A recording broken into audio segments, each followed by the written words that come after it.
Hello there.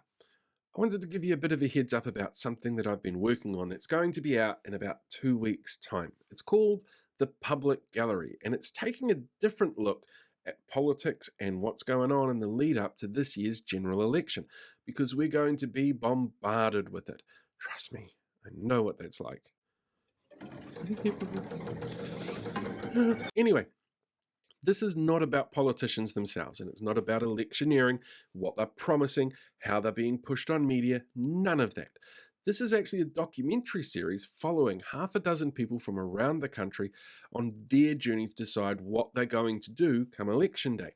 And that doesn't mean who they're going to vote for. It's about whether or not the messaging that's coming through from politicians, whether or not what the media is pushing, is actually hitting them and impacting them in what they're doing and how they're thinking.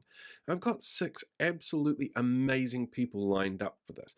I've got a podcaster who's debating whether or not she even wants to vote. I've got a student who wants to make sure that disinformation candidates don't get anywhere. I've got parents, I've got solo people, there's a big bunch of people from all over the country who all have really specific interests, and they range from really super engaged in politics to people who just kind of think of it on the periphery. So we're going to be following their journey. Every couple of weeks, we'll do a catch up with them and find out what worked, what are they sick of, what's going to make them vote, or what's going to stop them from voting, so we can get an idea as to how well these campaigns are working. We'll find out if social media is a big impact player, or whether or not somebody knocking on their doorstep is going to make a difference. So make sure that you're following me across platforms. You'll be able to find the full episodes on YouTube and as a podcast wherever you get your podcast from. If you're a subscriber on Substack, you'll get that as well. And if you're a premium subscriber on Substack, you'll get a preview for it before anybody else does. And you can find all the links to this kind of stuff in my bio. So please make sure you're going and you're following all of that stuff.